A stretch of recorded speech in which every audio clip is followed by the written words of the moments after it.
Listo. Entonces, cuando uno va a presentar un caso, uno lo que hace es, obviamente, organizar sus diapositivas en un momento determinado. Para el caso de nosotros como farmacéuticos, la presentación de un caso se enfoca básicamente en la farmacoterapia, pero igual nosotros tenemos que tener muy claro cuál es la clínica del paciente. Entonces, en este caso, vamos a explicar o vamos a presentar el caso de un paciente con peritonitis fecaloide. Mi nombre es Donaldo de la Hoz y se presentan así como ustedes lo hacen convencionalmente. Para este caso, es un paciente con antecedentes, varón de 80 años de edad, 90 kilogramos, de unos 75 centímetros de estatura, sin alergias medicamentosas conocidas, con diagnóstico de diabetes mellitus tipo 2 en tratamiento con antidiabéticos orales, antecedentes oncológicos con antecedentes patológicos de adenocarcinoma de recto, intervenido quirúrgicamente hace 5 años. Diagnosticado e intervenido de metástasis pulmonar hace 3 años, cierre de ileostomía hace 2 años, y el paciente ha llevado 6 ciclos de quimioterapia adyuvante con esquema de oxaliplatino, capecitabina, y cada 21 días en un centro diferente al centro que tenemos acá nosotros. Historia actual: el paciente acude a urgencia por presentar importante dolor abdominal de pocas horas de evolución tras administración de enema. A la exploración física, el paciente presenta una temperatura de 3.6 grados centígrados con una tensión arterial de 142/79, una frecuencia cardíaca de 84 latidos por minuto, una saturación de oxígeno al 100%. Pruebas complementarias al ingreso: analítica, glucosa 162 miligramos por decilitro, urea 30 miligramos, creatinina 0.9, sodio 132 miliequivalentes, potasio 3.7, amilasa total 52 unidades internacionales, PCR menor de 0,3 miligramos por decilitro. Hemograma, hematíes 5.3, hemoglobina 17, hematocrito 48%, leucocito 13.2, neutrófilos 10.98, plaquetas 115. Coagulación TP 1.23, TTPA 0.86, fibrinógeno derivado 319. A una tomografía computarizada de abdomen pélvico con contraste, se observa una perforación de colon por encima de la anastomosis colorectal con aire extraluminal y líquido libre de disposición retroperitoneal. Esos son los hallazgos en el caso de los paraclínicos que se le realizaron. Al momento del paciente estar hospitalizado, en el momento del ingreso, presentó datos de paraclínico: creatinina 0.9, una PCR menor de 0,3 como tal, y una procalcitonina de 14.2. ¿Qué pasa? Cuando nosotros tenemos estos paraclínicos, ya nosotros estamos observando que el paciente tiene una tendencia a desarrollar una infección. Estos son los hematíes que les acabé de mencionar, pero si ustedes lo observan en el tiempo, los hematíes y la hemoglobina permanecieron dentro de los parámetros, mientras que las plaquetas comenzaron en un valor inferior a 150, por lo cual obviamente no se encontraba en parámetros como lo mencionábamos acá al principio, pero en el tiempo el paciente recibió una mejoría. Dentro de la PCR y procalcitonina, estos son paraclínicos que los utilizamos precisamente ¿para qué? Para identificar si existe algún tipo de afecciones. En este caso, nosotros observamos que la PCR aumentó en el tiempo. Eso significa que en un momento determinado este paciente tuvo o tiene algún tipo de infección. Igual la procalcitonina en un momento determinado también se elevó, y observamos aquí en el día 7 que esto se presentó de esta manera. El día 4 y el día 7. 2, 4 y 7, estos fueron salidas de parámetros de la procalcitonina. Y la procalcitonina es una proteína que se encuentra en sangre, y su diagnóstico se utiliza para determinar, la calcitonina es una proteína de La procalcitonina es una proteína que se encuentra en la tiroides y que la presencia de esta en sangre denota infección generalizada o sepsis como tal. Dentro de las plaquetas encontramos que hay un valor inferior y que con el tiempo este fue en aumento. Al momento del ingreso se hizo obviamente un paraclínico y se aisló E. coli y obviamente se determinó su sensibilidad. Al día 10 se le hizo nuevamente otros paraclínicos y un antibiograma y encontramos la sensibilidad a vancomicina, clotrimazol, mupirocina, ácido fusídico, rifampicina. Con respecto a Staphylococcus epidermidis, que es el microorganismo que fue aislado en la punta del catéter central.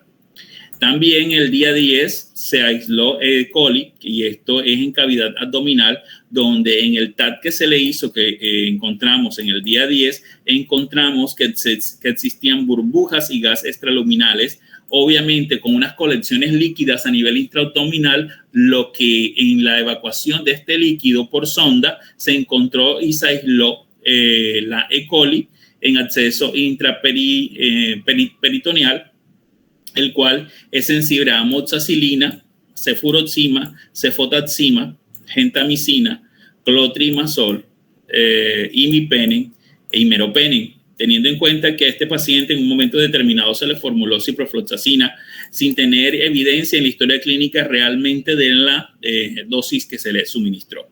Además, se aisló en acceso intraperitoneal Streptococcus del grupo Viridans y es sensible a penicilina, cefotaxima y vancomicina.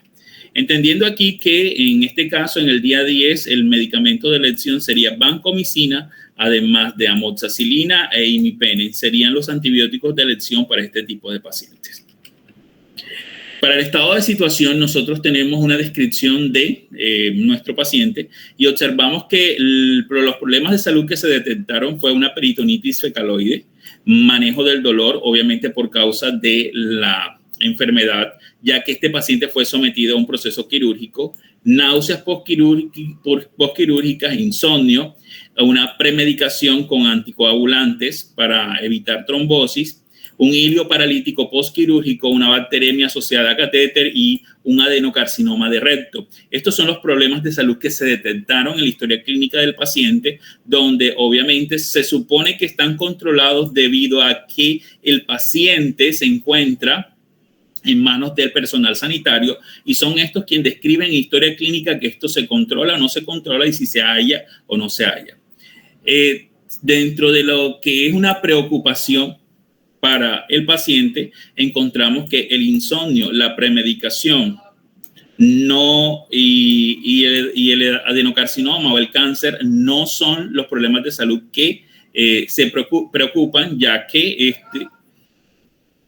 el adenocarcinoma está controlado, mientras que el insomnio y la premedicación de igual manera son problemas de salud que se encuentran controlados también. Dentro de los medicamentos que se le están suministrando al paciente, encontramos que para la peritonitis fecaloide, encontramos que se le está suministrando piperacilina más tazobactam, que más tarde se le vira a ciprofloxacino. Sin embargo, en este caso, este medicamento al día 10, por la condición del paciente, donde presenta fiebre, se le vira a vancomicina e imipenem. Pero al final, en el día 17, el paciente se le prescribe amoxicilina clavulónico para poder egresar de la institución. Entonces, para el manejo del dolor se le está suministrando paracetamol 1 gramo cada 6 horas. Para las náuseas, metoclopramida 10 miligramos cada 8 horas. Para el insomnio, lorazepam 1 miligramo cada 24 horas. Para la premedicación, enoxaparina, con respecto a lo que es zona segura contra la trombosis. Para el hilio paralítico postquirúrgico, ya que no tiene el tracto gastrointestinal intacto o íntegro, se le suministra nutrición parenteral. Para la bacteremia asociada a catéter, se le suministra vancomicina y se le vira luego de una intervención en la dosis de vancomicina de este paciente para evitar nefrotoxicidad. Además, se le suministra imipenem más cilastatina. que es un carbapene. Para el adenocarcinoma, el paciente está en su ciclo de quimio que está cumpliendo a cabalidad y no se le está suministrando en la institución. Dentro de las dosis pautadas se encuentran, prescritas, se encuentra también la pautada y la usada. No encontramos ningún tipo de RNM o respuesta negativa a la medicación. Sin embargo, al verificar el cálculo de la vancomicina, encontramos que se le está suministrando 1.5 gramos cada 12 horas, siendo 3 gramos o 3.000 miligramos día. Sin embargo, para pacientes con sepsis intraabdominal, se supone, o la literatura describe que esta varía de 10 a 20 miligramos por kilogramo día, donde la intervención del PRM, porque ya sería un problema, un PRM, no un RNM, a pesar de que el primer día se le suministró al paciente, no presentó ningún tipo de reacción adversa, no presentó ningún tipo de afección a nivel renal. Entonces, se cataloga esta situación como un PRM y el día 11, ya que el día 10 fue que se le prescribe la vancomicina con esta dosis, en el día 11 se le vira la dosis a 1 gramo cada 12 horas. Y se soluciona la situación del paciente. Tras el hallazgo de la perforación del colon, el paciente fue intervenido de urgencia realizándose una intervención de Hartmann, que fue lo que se realizó. Se coloca una antibiótico-terapia empírica con piperacilina más tazobactam, que luego se sustituye por ciprofloxacino tras los resultados de cultivo del líquido ascítico. El líquido ascítico es un líquido que se encuentra en cavidad intraperitoneal, donde se aisló una E. coli multisensible. Durante el postoperatorio también se le plantea la nutrición parenteral por la situación del híleo paralítico postquirúrgico, como les había mencionado. Teniendo en cuenta esto y que el paciente evoluciona satisfactoriamente a la colostomía, y al día 8 encontramos que el híleo ya se encuentra funcionando luego de la cirugía. Posteriormente a esta situación, el paciente presenta fiebre, un malestar general, a causa de una infección adquirida intrahospitalariamente. Se inicia antibiótico-terapia empírica con vancomicina. En este caso, ¿por qué? Porque es un antibiótico de amplio espectro y que de alguna manera nosotros teníamos que cubrir cualquier tipo de infección que se pudiese presentar. Además de esto, encontramos que el paciente se encontraba canalizado con un subclavio, por lo cual se retira este subclavio catéter central, se manda a que se cultive para determinar si es infección asociada al catéter catéter central, y se canaliza por una vía diferente, una vía central diferente. Se cultiva la punta del catéter y se aísla el Staphylococcus epidermidis. La vancomicina fue monitorizada por el servicio de farmacia. Se recomendó un cambio de doble de posología inicial tras obtener una concentración Baye luego de la cuarta dosis de 3.64 miligramos por litro. Esa es una estimación bayesiana. Encontremos que el método bayesiano es una herramienta que se utiliza para determinar si la concentración que se está utilizando de vancomicina es segura y se está cumpliendo con el efecto terapéutico, para que pueda cumplir con el efecto terapéutico deseado. En este caso, cuando se hace esta estimación bayesiana con una nueva pauta de posología, la concentración Baye sería de 11.59. De aquí en adelante se alcanza la concentración que se requiere, manteniéndose esa posología hasta el final del tratamiento del día 18. Más o menos la estimación bayesiana nos dio por alrededor de 12.89 miligramos por decilitro. Asimismo, ante el aspecto purulento del drenaje intraabdominal, se cultivó el drenaje. Recuerden que recayó en el día luego del día 8, recayó más o menos día 10, ¿cierto? Y la tomografía pélvica que se le realizó presentó unas colecciones. Las colecciones son acúmulos de líquidos a nivel intraperitoneal, intraabdominal, y se cultivó ese líquido, por lo cual el resultado de esto dio un aislamiento de una E. coli más Streptococcus grupos viridans. Este grupo viridán son cepas que no se clasificaron, sencillamente se dejaron de esta manera. Y observamos también que se utilizó amoxicilina clavulónico, que fue uno de los medicamentos, de los antibióticos de los cuales fue sensible el microorganismo.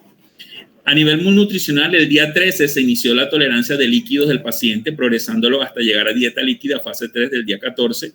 Día 15 se redujo a nutrición parenteral y se progresó definitivamente a dieta blanda, suspendiéndose completamente la nutrición parenteral el día 17 y obviamente cuando fue egresado el paciente ya el paciente toleraba la vía oral. Las medidas no farmacológicas que se aplicó al paciente fueron una intervención quirúrgica, ¿cierto? Un soporte nutricional y un recambio de catéter. Los aportes del farmacéutico para el caso, ¿cuáles son? Una formulación y validación de la nutrición parenteral para este tipo de pacientes, además de la validación del tratamiento de antibiótico en el cual hubo una intervención. Cabe anotar que para el PRM que se halló, el día 11 se hace intervención precisamente para determinar que haya un cambio de dosificación. Además, se hace la validación del tratamiento a través del PROA, que es un grupo de soporte del hospital donde se programa el seguimiento a antibióticos. Es un programa de seguimiento a antibióticos del hospital para determinar, obviamente, si las dosis que se le están suministrando al paciente son las adecuadas. Recordemos que el químico farmacéutico hace parte también de esta validación porque es quien realiza junto con el médico la validación de esta prescripción. La monitorización de la función renal es importante, hemograma y la del hemograma como parámetros de control de toxicidad del tratamiento antibiótico, teniendo en cuenta que tanto la piperacilina mastosobactam, la ciprofloxacina, la vancomicina y en general los carbapenem pueden producir nefrotoxicidad, además que la vancomicina necesitamos controlar su concentración en sangre debido a que este puede producir nefrotoxicidad que es muy grave y es mucho más disidente en este tipo de antibióticos. La monitorización de la vancomicina con ajuste posológico para conseguir niveles séricos dentro del intervalo terapéutico objetivo y evitar la toxicidad, como les estaba mencionando, y la comprobación de interacciones farmacológicas entre fármacos y con la administración en guía de nutrición parenteral. Esto es algo que es bien importante. Recordemos que las vías de administración son fundamentales para determinar si existe o no una interacción medicamentosa. Para el caso no se presentaron ningún tipo de interacciones medicamentosas y lo que se evidenció para este tipo de paciente, para este paciente, fue un problema relacionado con la medicación respecto a ¿qué? Respecto a la dosis que se le estaba suministrando de vancomicina como un PRM. Muchas gracias. ¿Tienen alguna pregunta? O sea, profe, más que todo eso fue un error de medicación. Fue un problema relacionado con la medicación, sí. ¿Por qué? ¿Quién me preguntó? Para explicarle bien. Erika. Hola, Erika. Erika, mira, ¿qué fue lo que sucedió allí? No fue un error de medicación. El cálculo de la dosis estaba dentro del parámetro. Lo que pasó es que la pauta que se utilizó no era la adecuada para esta sepsis. En este caso de esta sepsis se utiliza de 10 miligramos a 20 miligramos por kilogramo de peso. Y el médico, en este caso, prescribió la de 30 a 50 miligramos por kilogramo de pesos. No es que estaba sobredosificado, sino que para este paciente, en este caso específico, no era la dosis adecuada, porque el microorganismo es sensible. Este tipo de microorganismo es sensible a esta dosis de vancomicina. No hubo daño renal, no hubo alteración de la creatinina, no hubo ningún tiempo de aclaramiento renal, tampoco que se evidenció que haya salido de parámetros, tampoco a nivel renal se presentó algún tipo de afección. Ok, entonces, ya entendí. O sea, es más que todo como la cantidad de dosis terapéutica. Para este tipo de pacientes. Para ese tipo de pacientes. Exactamente. Entonces, miren que también existe una intervención desde el servicio farmacéutico para nosotros, utilizando algún tipo de herramientas. En este caso, se utilizó el método bayesiano para poder nosotros determinar la concentración en sangre de la vancomicina y determinar si estaba cumpliendo con el efecto terapéutico o no. ¿Otra pregunta?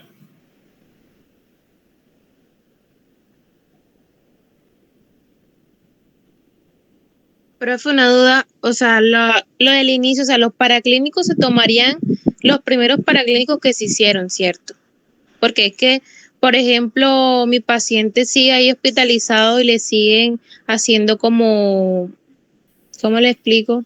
Le siguen haciendo esos paraclínicos, entonces tomaría nada más los primeros. Vas a tomar el inicial y vas a tomar los de las últimas semanas, 2 últimas semanas. Ok, profe, gracias. Van a hacer un corte y hacen un corte del paciente, por ejemplo. Y si ustedes hicieron ya su corte de su paciente, son esos que van a utilizar, pero van a utilizar el dato inicial.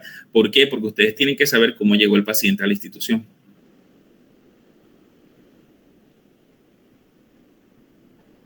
¿Preguntas?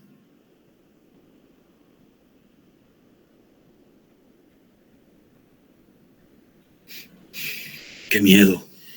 Jóvenes, ¿preguntas? Entonces, ¿qué es lo que se hace?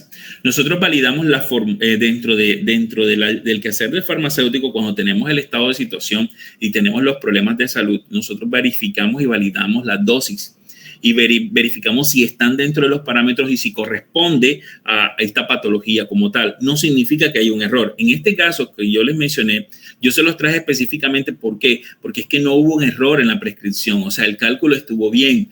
Lo que resulta es que no era adecuado para este paciente en este tipo de infección. Entonces es bueno que nosotros lo tengamos presente porque no necesariamente el hecho de que esté bien prescrito pueda que no sea digno de ser intervenido o ser un tipo de intervención para que se pueda hacer una revisión de la farmacoterapia. Entonces es bien importante tenerlo en cuenta. No necesariamente tiene que ser una interacción medicamentosa y por eso no les traje una interacción medicamentosa. Tampoco les traje una reacción adversa. ¿Por qué? Porque las reacciones adversas se ven escenificadas en los paraclínicos. Entonces, miren, cuando nosotros tenemos este tipo de antibióticos, vamos a encontrar que la serie blanca se ve muy afectada. Entonces, ¿qué pasa? Cuando nosotros tenemos una sepsis generalizada, van a encontrar dentro de los paraclínicos la procalcitonina y van a encontrar la PCR. Y estos dos paraclínicos, estos dos paraclínicos les van a dar a ustedes indicios de si ese paciente tiene una sepsis generalizada. La sepsis orgánica como tal.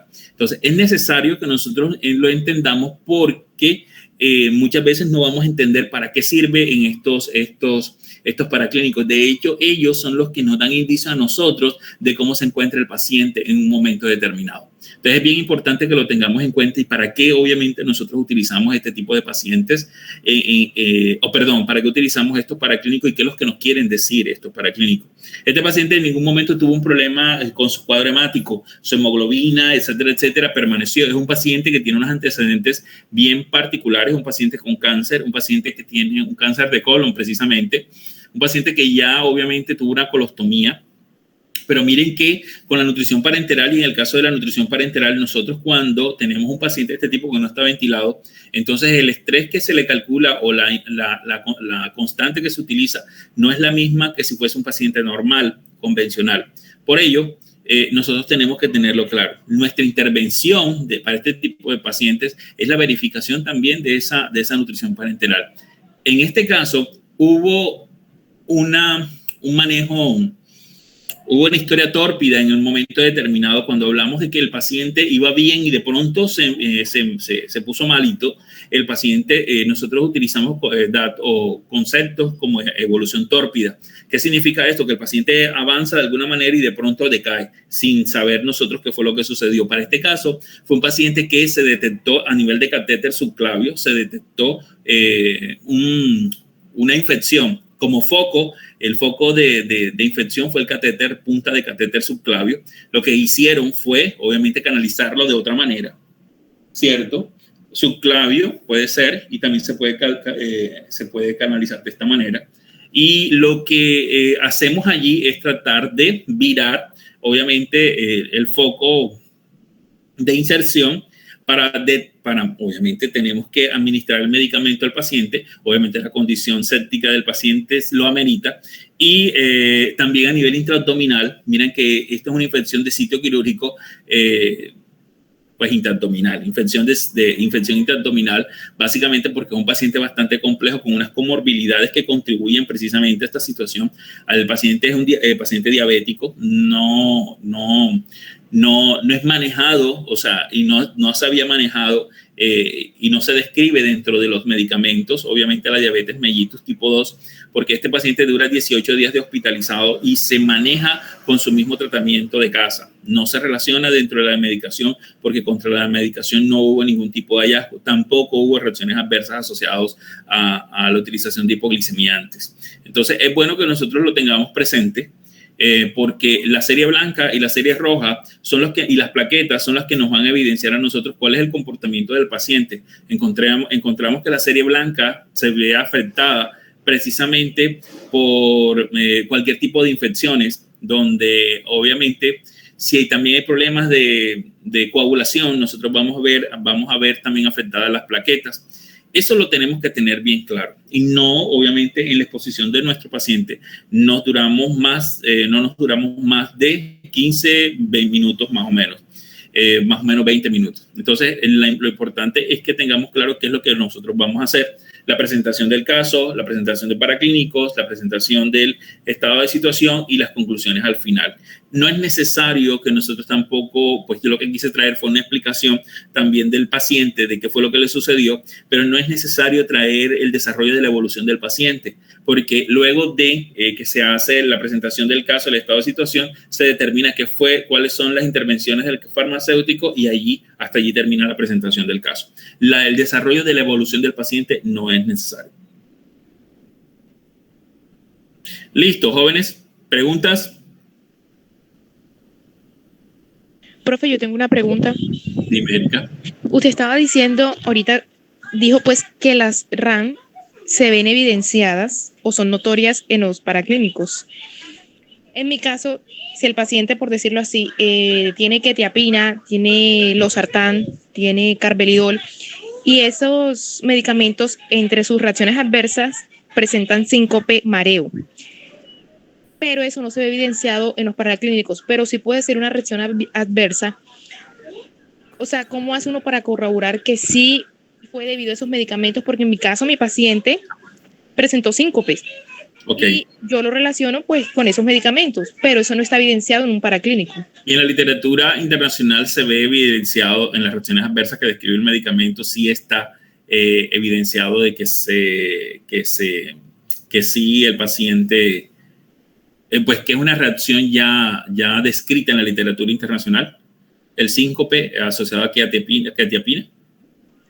O sea, sí, ya aparece relacionado como tal, como una reacción adversa, o sea, ya algo establecido. Ya se asoció. Entonces, la pregunta mía es, ¿cuál es el porcentaje de esa asociación? ¿El 1%, el 2%, el 0,5%? Ahí aparece entre el 1, sí. Hay un rango, porque aparece un rango, está más arriba del 1. O sea que sí es fuerte.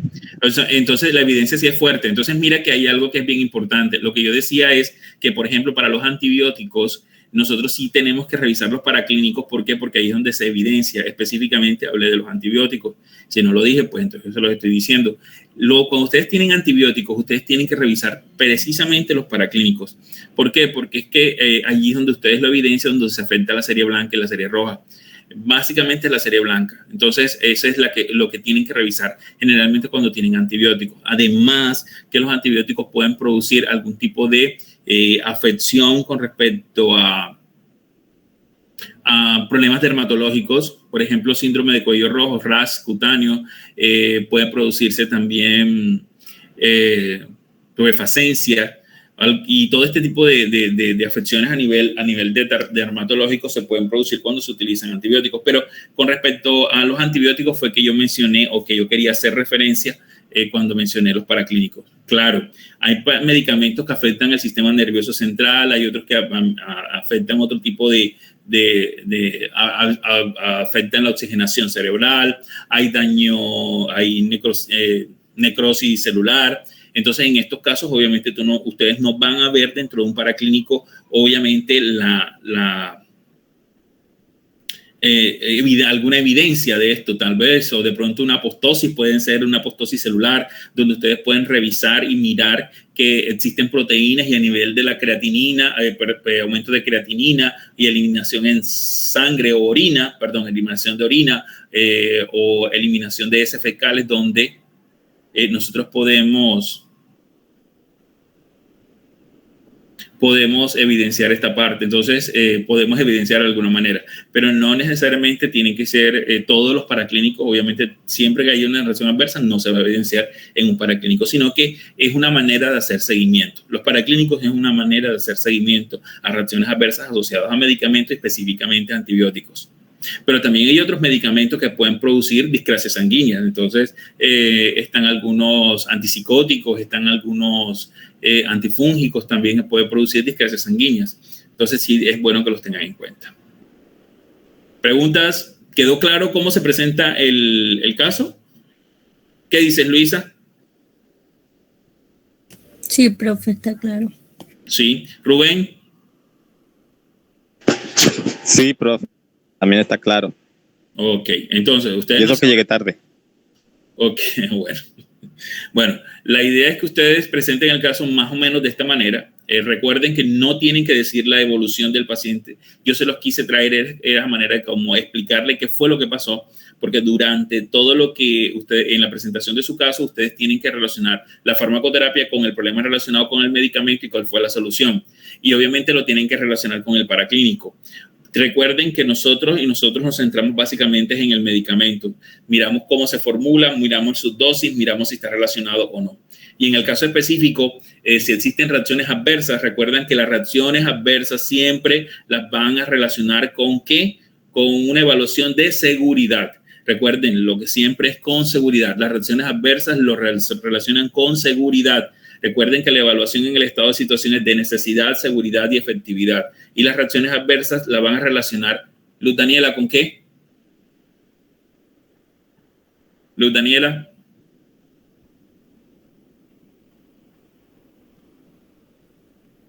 Se fue. ¿Sí me escuchan? Sí, profe. Sí, sí se escucha. Ok. Entonces, ¿con qué relacionamos las reacciones adversas? ¿Cómo las evaluamos? Los paraclínicos. Los paraclínicos y entonces en antibióticos específicamente. Pero si existe una reacción adversa, ¿cómo ustedes la evalúan y la catalogan como un RNM de qué? ¿RNM de qué? ¿Necesidad, seguridad o de efectividad? Seguridad. Seguridad. De seguridad. Siempre es de seguridad. Con las interacciones medicamentosas igual. Cuando existen interacciones medicamentosas también es de seguridad.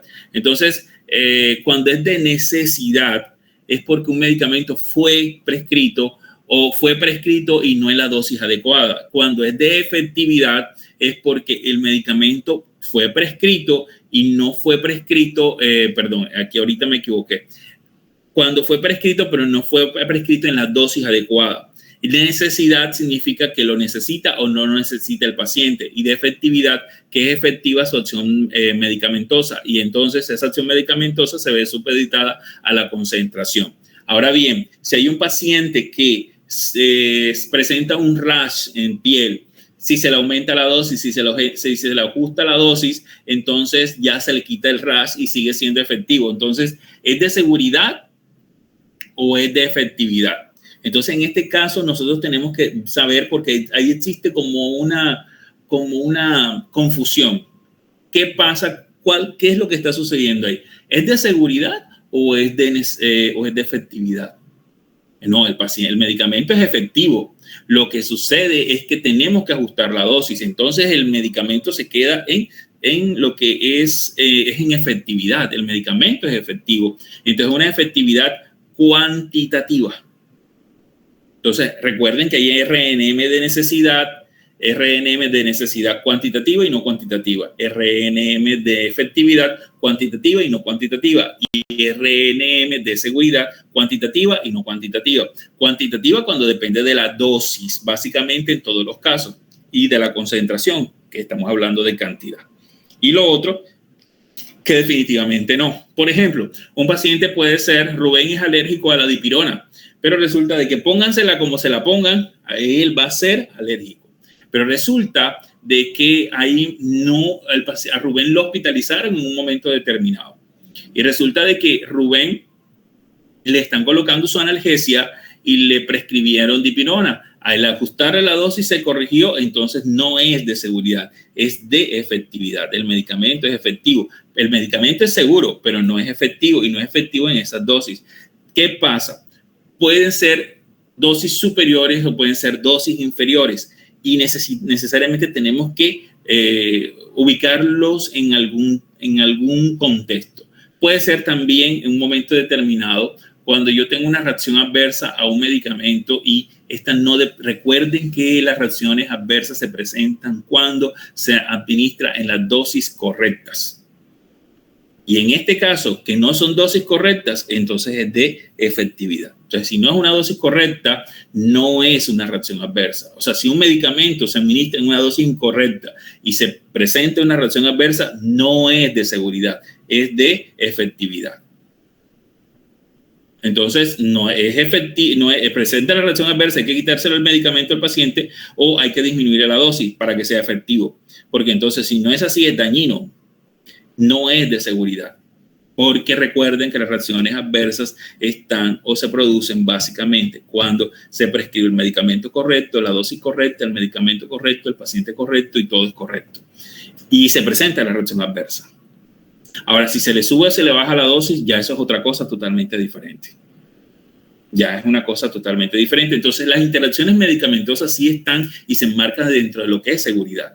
¿Por qué? Porque son reacciones químicas. Y estas sí obedecen en un momento determinado a que si yo administro dos medicamentos en unas dosis específicas y pueden interactuar entre sí y yo puedo ajustar la dosis, entonces no se presenta más. Obviamente ahí es una situación totalmente diferente. Ustedes han escuchado que existe lo que es la desensibilización cuando hay pacientes que se encuentran que son alérgicos a medicamentos. Eso lo podemos hacer nosotros también. En un momento determinado elaboramos los protocolos y exponemos al paciente a dosis pequeñas, de las más pequeñas a las más altas, y de esa manera nosotros desensibilizamos al paciente para que puedan ser suministrados el medicamento. En este caso no es una reacción adversa, estamos hablando de procedimientos y protocolos que nosotros podemos hacer dentro de los servicios farmacéuticos para el paciente y con el paciente para poderles suministrar una farmacoterapia segura y efectiva y fácil. Entonces, básicamente era eso que quería comentarles, jóvenes. No sé si tienen alguna pregunta, cualquier cosa me cuentan por WhatsApp, ¿vale? Sí, profe. Listo, jóvenes. Entonces, Listo, profe. Bueno, pues Chaito. Listo, profe, gracias. Steven, te quedas, porfa. Sí, profe. Profe, gracias. Gracias, chao. Gracias, profe.